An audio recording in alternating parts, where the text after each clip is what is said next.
बबनराव तायवाडे हे original OBC नाहीत, पाकिट मिळालं तेवढंच बोलतात असं वाघमारेंनी म्हटलंय।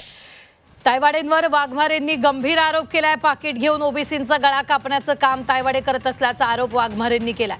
बबनराव तायवाडे हे ओरिजिनल ओबीसी नाहीत, ते पाकिट मिळालं तेवढंच बोलतात असा गंभीर आरोप नवनाथ वाघमारेंनी बबनराव तायवाडेंवर केलाय। तायवाडे हे सरकारचं पाकिट घेऊन ओबीसींचा गळा कापण्याचा प्रयत्न करत असल्याचा आरोपही वाघमारेंनी केलाय। पाकिट घेतल्यामुळे त्यांच्या भूमिकेत बदल झाल्याचा आरोपही वाघमारेंनी केलाय।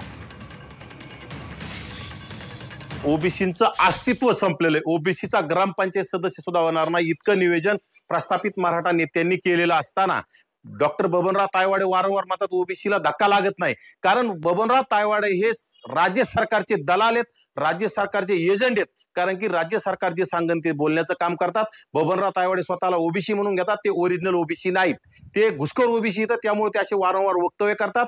ते फक्त त्यांना पाकिट मिळालं त्यांचं ते काम सामावून घेतात। बबनराव तायवाडेला माझं आव्हान आहे, त्यांनी सांगावं कसा धक्का लागत नाही। ज्या गावामध्ये एक कुणबी प्रमाणपत्र निघालं त्याच्या म्हणजे नात्या गोत्यातील लोकांना जर द्यायचे म्हणलं तर एकाचे 10, 10चे 100, 100चे 1000 होत असताना बबनराव तायवाडे धक्का लागत नाही म्हणतात।